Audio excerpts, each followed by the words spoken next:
Hello, everybody. Scott Golden with Golden Opportunities Coaching YouTube channel. Welcome to those of you who are new. Welcome back to those of you seasoned veterans. So, what we do around here is bring about conversations of a psychological, mental health, emotional health paradigm.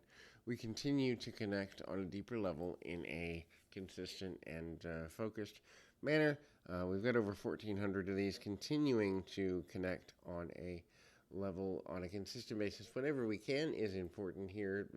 Also, please like, subscribe, comment below, all that good stuff in order to make the best possible connections we can and make something happen for our own benefit here.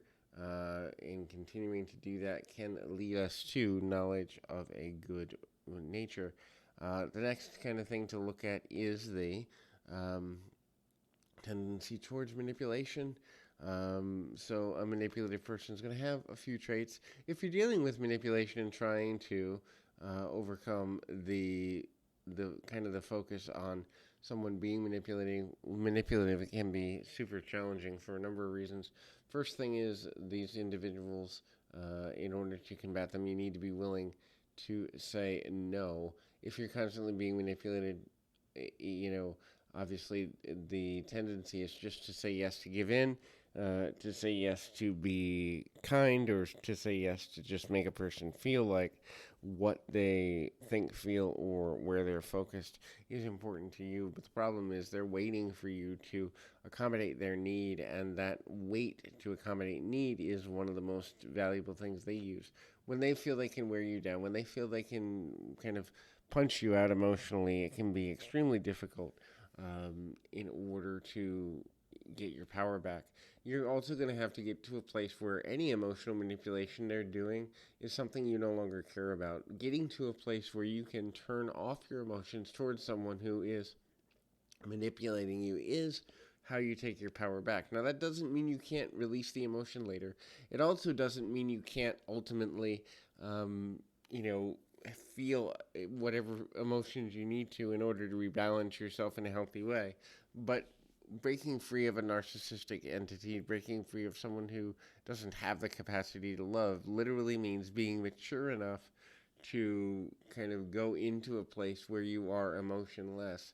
One of the most common things that I deal with individuals who have been through narcissistic manipulation is but they're going to change mentality. That is the idea that if the person who is trying to be kind and compassionate and understanding to the narcissistic entity actually believes that person is going to change, and they're actually tapping into that belief in a way that is beneficial for them but not for you, and they know that you're waiting for them to change.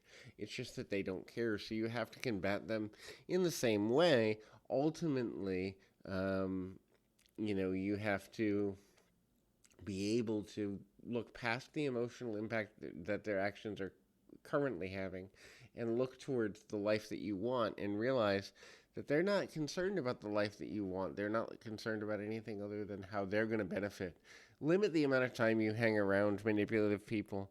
That is, if you know you have to be around these individuals, go in with a time limit. That way, the burnout that would be likely for you to feel is something that at the end of the day they don't necessarily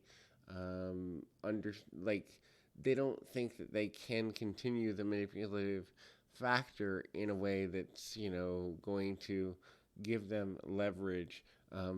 They're also waiting for you to apologize, so avoid apologizing.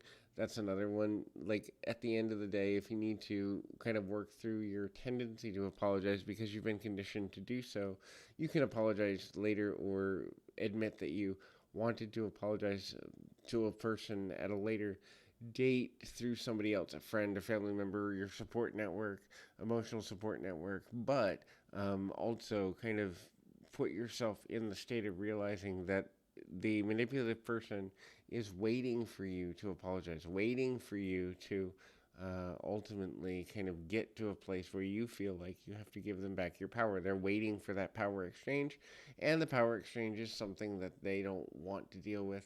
It's also something that they don't want to kind of focus upon. in a meaningful and masterful way. So hopefully this is helpful. I encourage you, keep your feet on the ground, your mind in the moment. Till next time, everybody.